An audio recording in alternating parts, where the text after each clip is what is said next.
does it feel like nobody wants to commit? Not in relationships, not in careers, not financially, and especially not when it comes to buying a home. Everyone is waiting for the right moment, but most people are just waiting to feel certain, and that really never comes. And the reality is, while you're waiting, life is still changing around you. Okay, so let's get into it. I wanted to start first with the relationship, because when you think about commitment, you think about relationship, and go straight into a stat so that we can just get an overview of Gen Z's relationship over these past few years. So it says over 50% of Gen Z adults are single, higher than previous generations at the same age. That was from Pew Research. That's crazy. I mean, yesterday it was I went to a concert, That's fun. Bruno Mars, and it was a romantic, what is it, the Romantic Tour 2026, and you see a whole bunch of like here and there you see the couples, and then you see the single people like me, you know, just singing my heart out to songs that don't even relate to me and everything. Like, can I just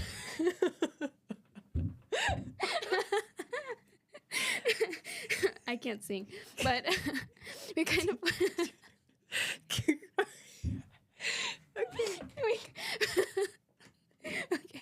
we kind of Today. I didn't mean for that to happen, but okay. Okay, you can go. Okay, let's get through this. So commitment is big. Okay, sorry. We had the giggles. We're getting back on on course. So yes, commitment is being delayed. Generationally, yeah. Yep, and we can definitely see this. In my life. Okay, but we kind of want to talk about why this is happening. We're seeing a lot of situationships, this culture where you act as if you were in a relationship, but you actually aren't. You're texting and you're flirting and all that stuff, but there's no one's defining it, you know? And I'm seeing it a lot, especially on social media, if you ask me. Yeah, I've seen where people are even getting emotional or having some type of connection, but yet there's no label on that relationship. It says here from a status trend data, nearly 40% of Gen Z prefer casual dating over long-term commitment. Yeah, you kind of want to ask, like, why? Why is this happening? And I think one of them is because they have a fear of choosing the wrong person, you know? Like, how do I know that this person is going to be my person for life? Especially for people who are looking to date to marry, you know? You have to be very cautious because that person is going to be your forever person. So you're just, like, afraid of making a mistake and choosing the wrong person. You know? I think FOMO, fear of missing out, is another reason. You know, there's something better out there.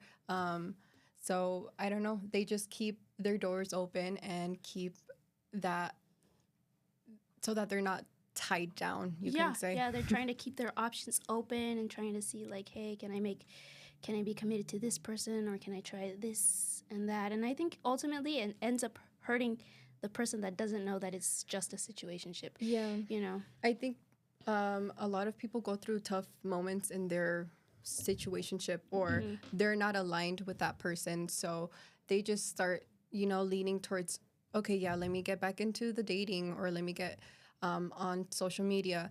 Well, I've been in a relationship for 7 years, married for 1 year, but I mean, I've been with the same person for 7 years, and it's consistently learning that person, knowing who they are and knowing who I am, because I'm not the same person I was in the beginning of the relationship, and he isn't either. So we've been through, you know, now we're parents, so that takes a big toll on your relationship.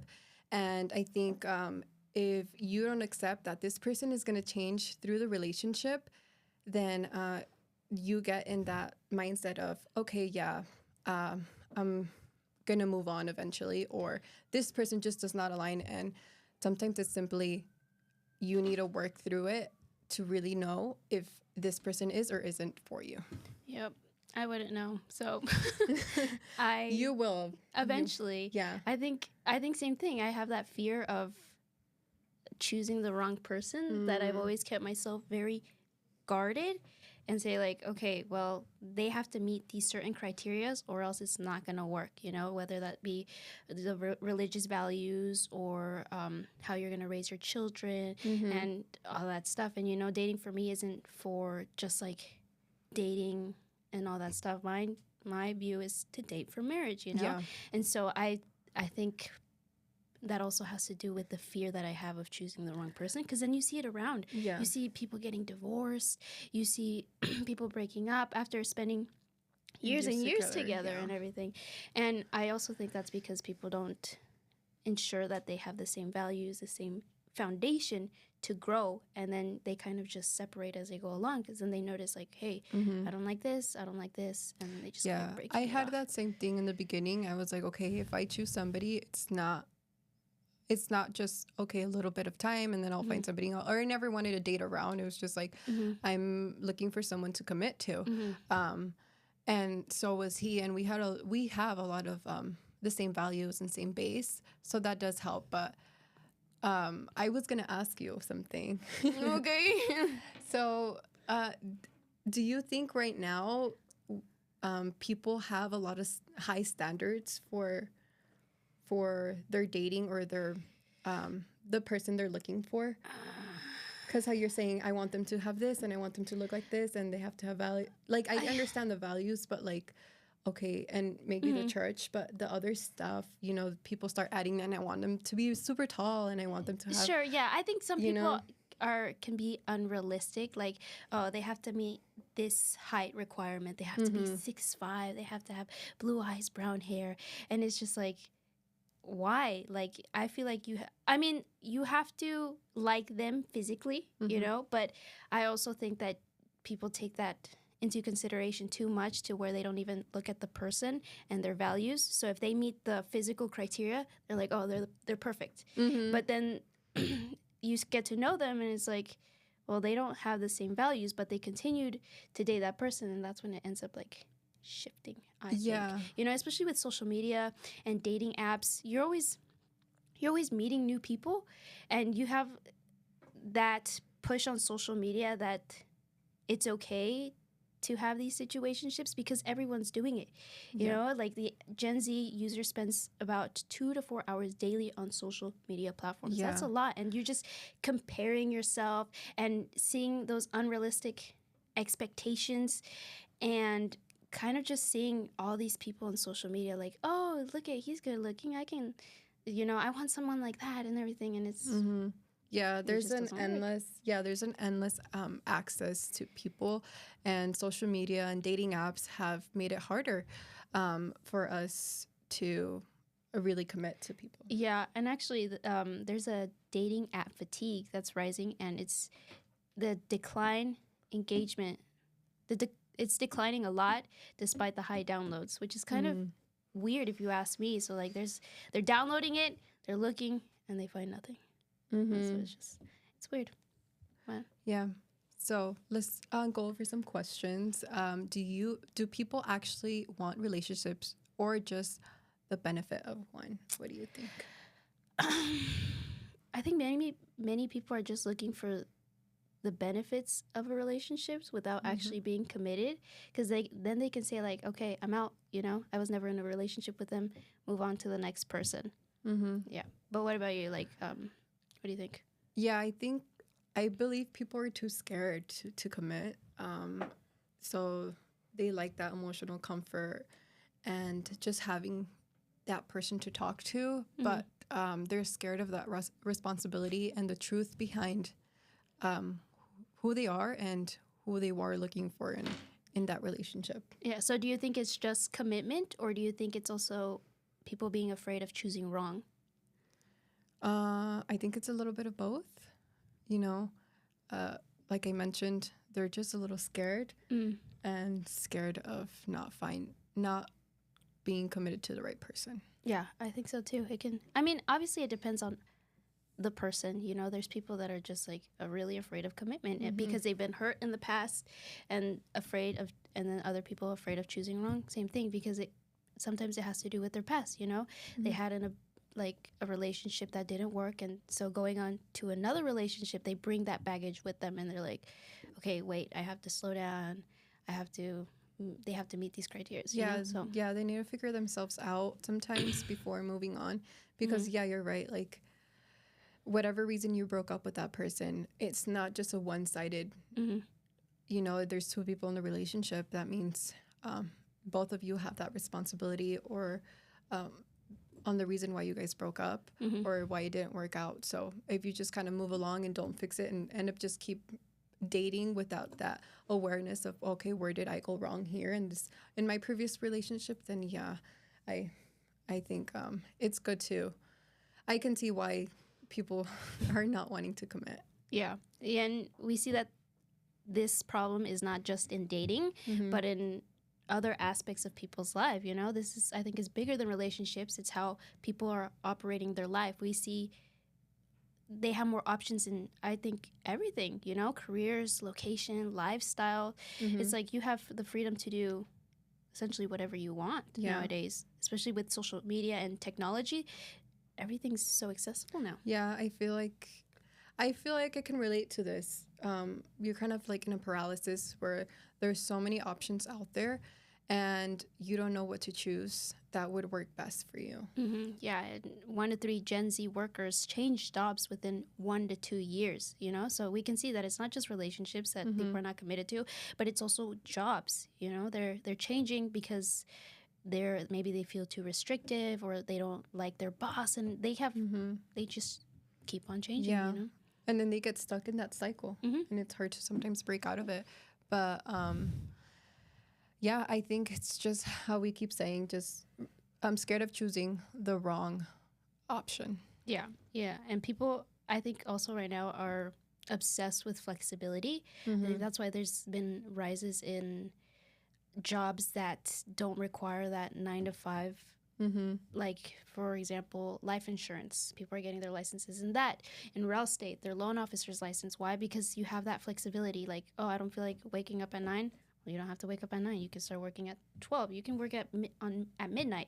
You can work at any time without having that restriction. Like, oh, you have to be here at 9. You get off at 5, clock out, and the same routine every single day. I think people are getting tired of that. You know? People get a little scared of the stability that comes with the 9 to 5, and I see that and I get that. I feel like part of the reason is why I'm in real estate, but there's more into it that you have to also commit. So yeah. So it says here from Pew Research Workspace, it says flexibility ranks above salary for many Gen Z workers. That's why Gen Z is broke. Cause no, I'm just kidding. No, not all Gen Z is broke. No, we're figuring it out. I mean, it's a different time. It's a different generation. And things aren't the same as they were when, our parents were working and trying to figure it out. So, so things are constantly changing. So we have to also change. And that also... But at the same time, yes, we're broke. Yeah. No, I also think that there's... how would you say, identity delay, where people are unsure of who they are, and so they try to avoid long-term decisions until they find out what they actually like. And we were talking about this last time in our podcast about people going straight from high school to college and having to choose your career right away. And it's like, wait, I just turned 18. I was just thinking that. Yeah, and I have to choose now. What do I have to be? And so I think Gen Z right now is experiencing just that. They're like, wait, let's pause for a bit. Let's see what I like to do, and let's move from there. Yeah, I completely, that hits so bad because I don't want my son to go through that. Because still to this day, I mean, I'm a mom and I'm a wife, and first of all, I didn't even fully know who I was before I became a mom, and I'm 25. Like, how am I supposed to know exactly who I am if I'm still changing?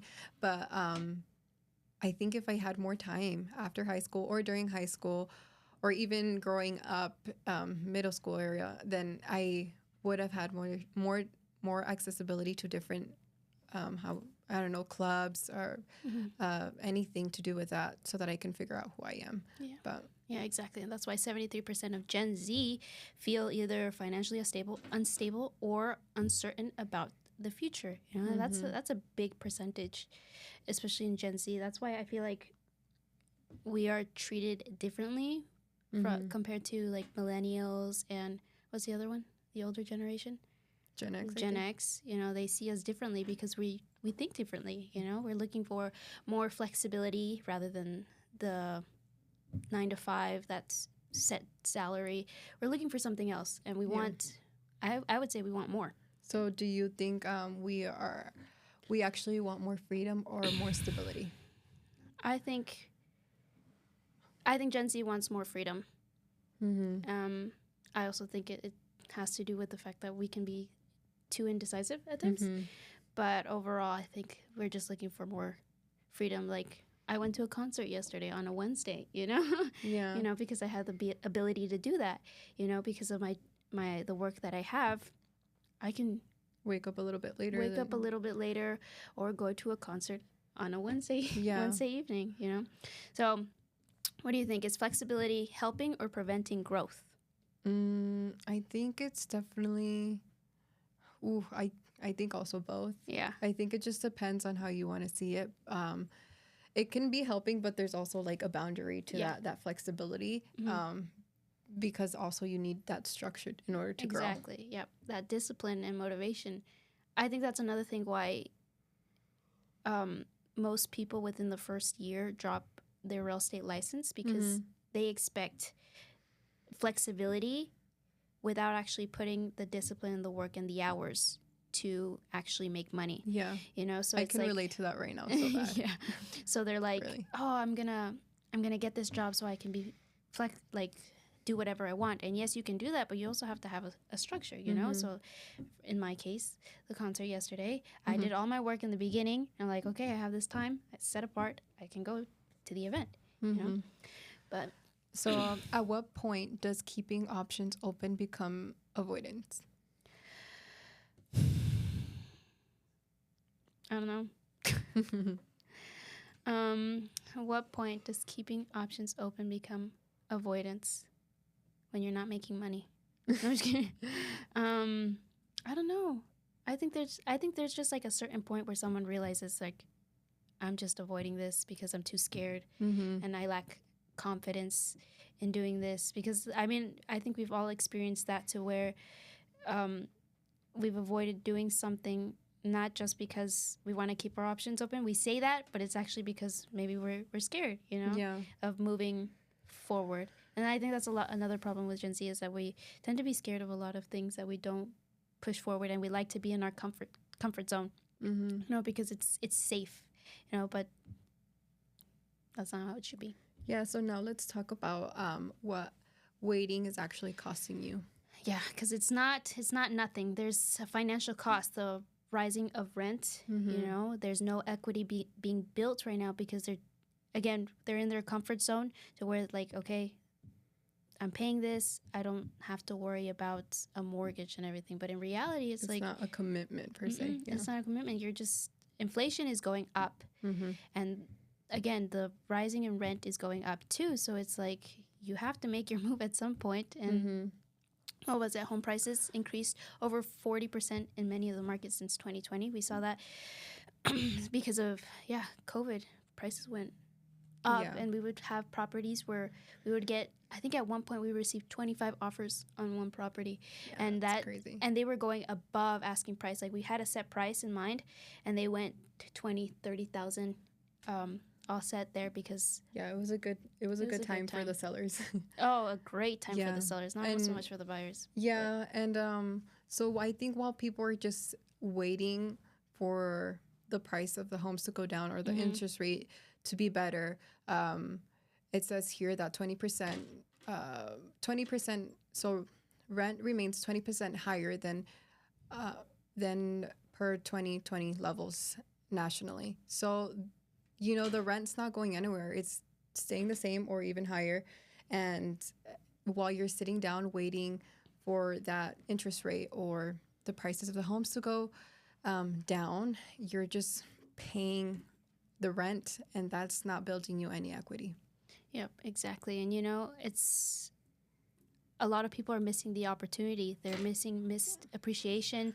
They're delaying their investment, and it's just like, I think it also has to do with the fact that people are just overthinking everything, and they're like, oh well, I'm not sure if I want to get into this and that, but you're already paying the same amount in rent. Why not just buy a house and build that equity, especially when you have agents and loan officers that are there to explain everything to you, you know, just to so that you feel confident in knowing that, okay, this is going to work. That's why we have great loan officers here that are willing to sit with you and make sure the payment is not something that you're going to struggle with.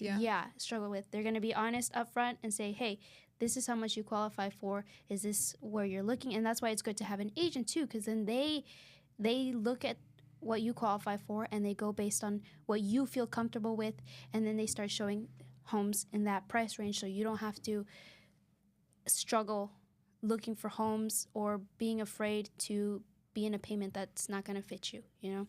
So, yeah, talk to an agent. Talk to a loan officer. Yeah. So, do you want to go over some more questions on that topic? So, yeah.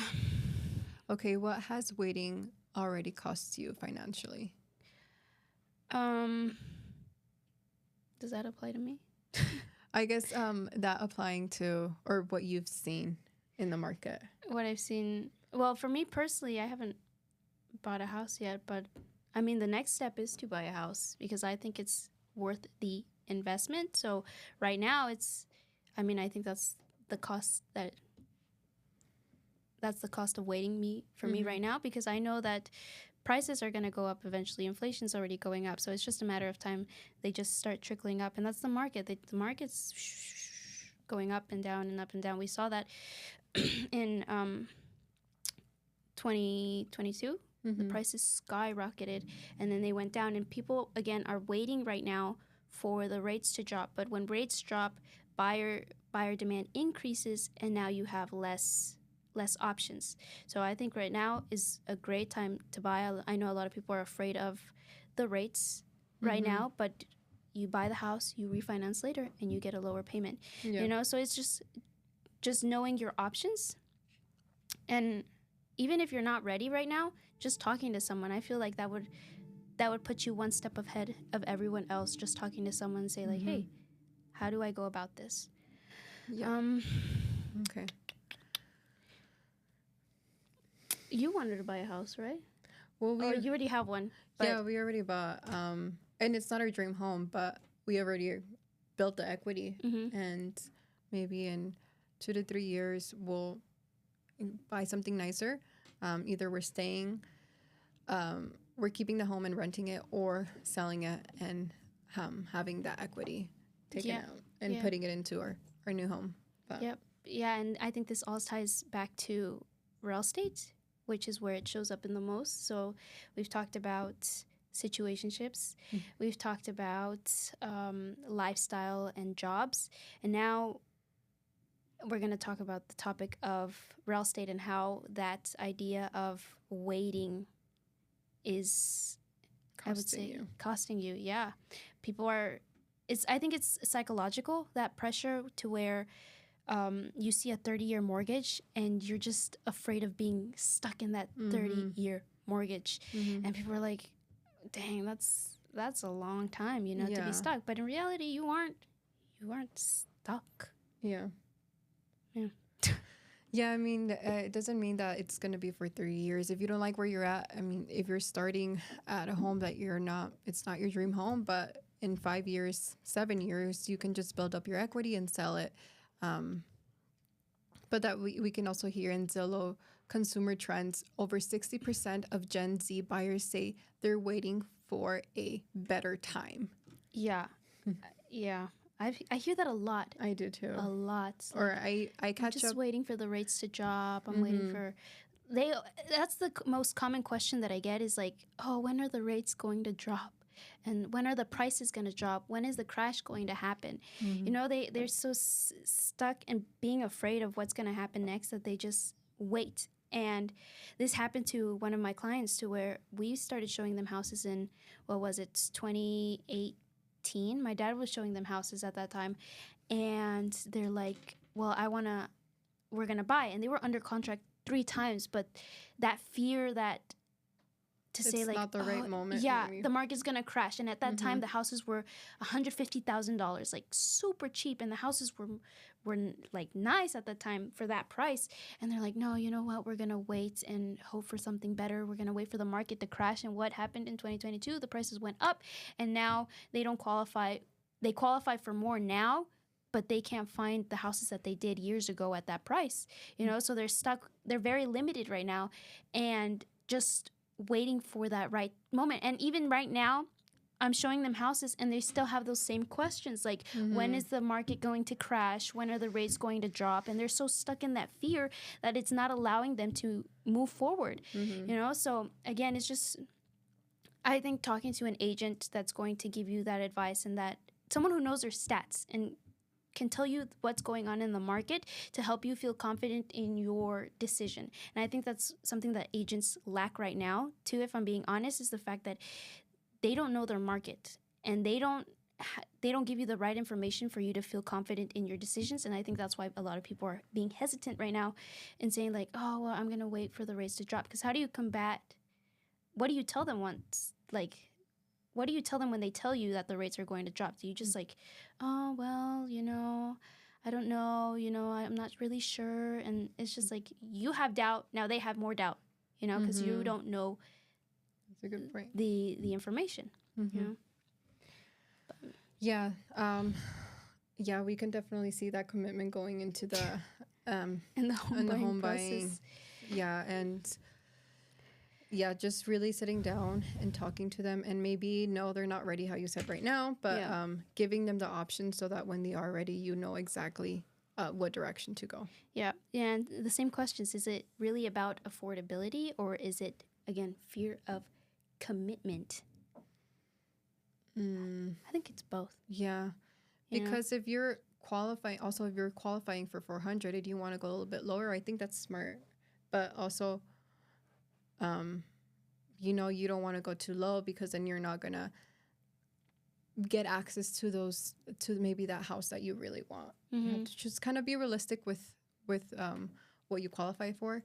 But I see that fear of commitment still, because you can be you can be ready. And how we've been mentioning, you're scared to, you're just waiting for the right time. Yeah.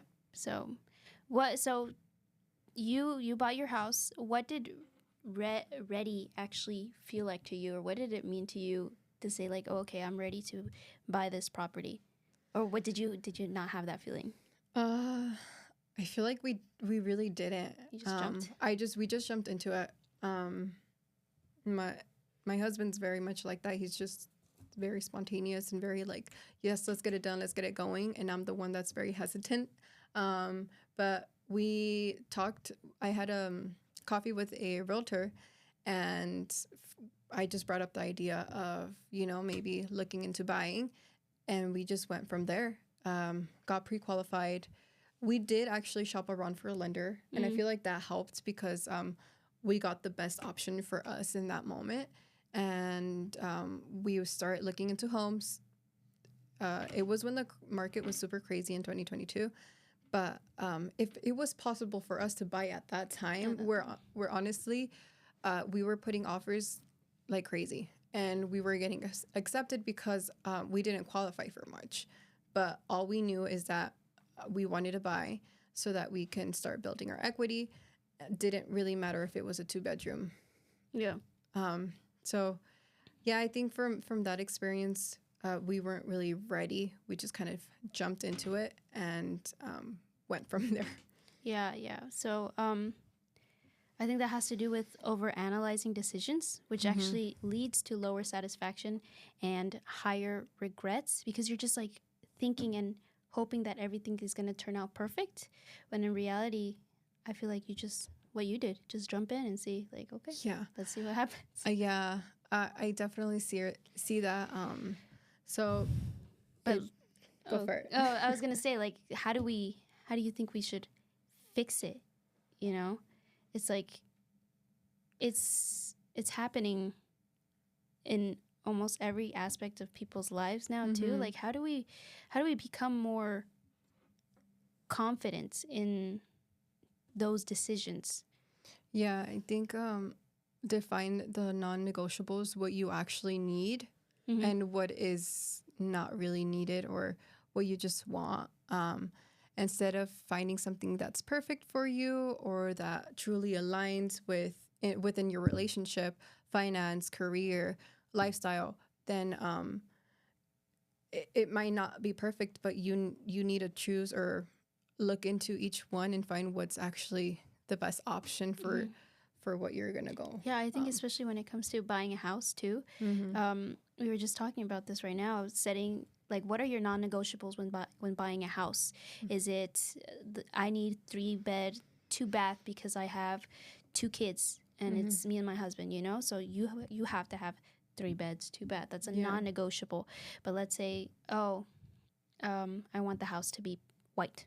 Mm-hmm. You know, that's something that you want, but you don't really have to have. Mm-hmm. You know, so setting those like, okay, what do I want? What do I need?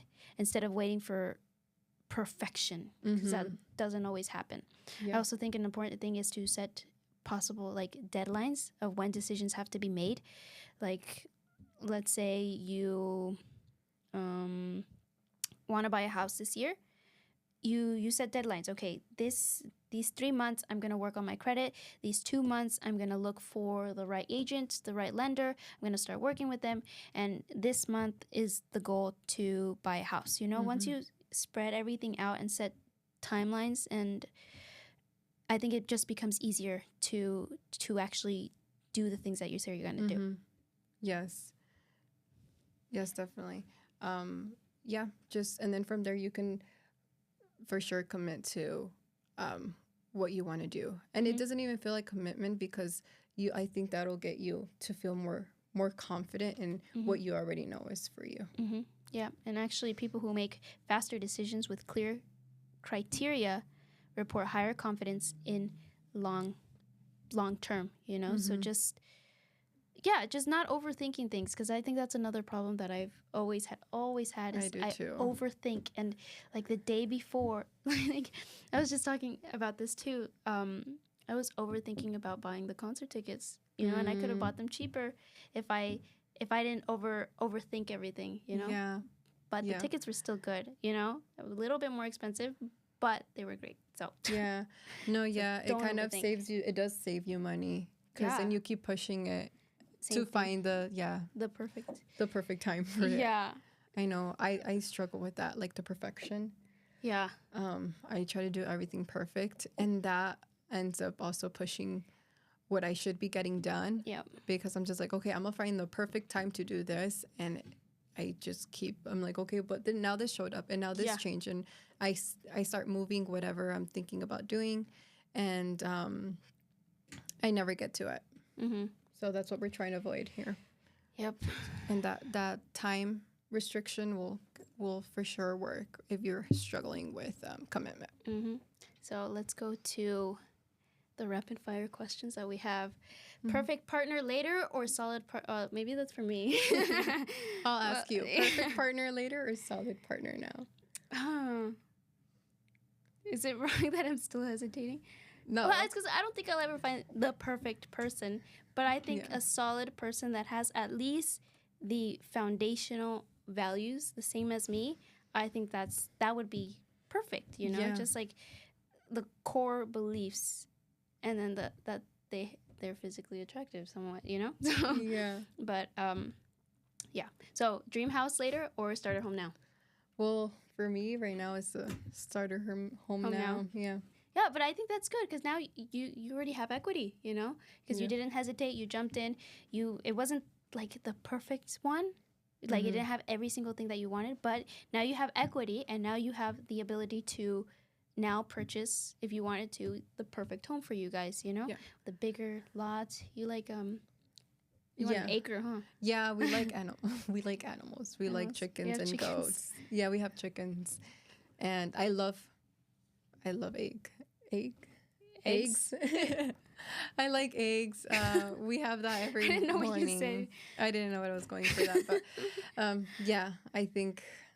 I don't But like now that, we're but- able to be a little bit more picky with Yeah. the next house. Exactly, because now you can look like, okay, this one has an acre. This is Yeah. perfect for my chickens. and Yeah, I everything. see the vision here with the coop and Yeah, I don't like that. I'm the opposite. I like yeah. the city vibes, you Yeah. know, and all that stuff. So I'm waiting. I don't. Yeah. Okay. Probably so start at home for me now too. A starter home. Yeah. Really. Oh, it depends. If I get like a lot of money, I'll buy the dream house. But if not, it's Yeah, I when it mean, starts. obviously, yeah, realistically, with your money, if you're able to do it, then yeah, go for it. Yeah. But what was the next one here? Staying flexible forever or building something real. Building something real, I think, in my opinion, is better Yeah, I think Yes. everybody would want. to build something. I think so, yeah. Yeah. I mean, I think that's our goal right now. We want to build something right now so that way in the future we're set. You know, even with the flexibility that we have as agents, our goal is still to build something, whether your goal is to build a team, you know, so you don't have to be showing houses when you're 80 or opening up a brokerage. I think that was the next step in the case of my dad. He was in real estate for 15, 20 years and he's like, well, I like this, but it's not going to be forever. I don't want to be 80 years old showing houses with my cane in the Arizona heat. You know, I don't want that. So he's like, okay, let's open a brokerage and let's start building now. something stable, you know? And it doesn't have to be, you know, in real estate, it can be anything, you know? A Yeah. team. I think that should be people's next thing, building a team for yourself. So that way that thing is running and you don't have to do much. You know? Just a tip, you know? Okay, then. Well, so yeah, the longer you're delaying your decisions, whether it's in relationships, money, or in real estate, then the more it will cost you. Absolutely. So if you like this podcast and if you want to hear more from us, make sure you guys, like, subscribe, and share. And we'll see you next time. Bye.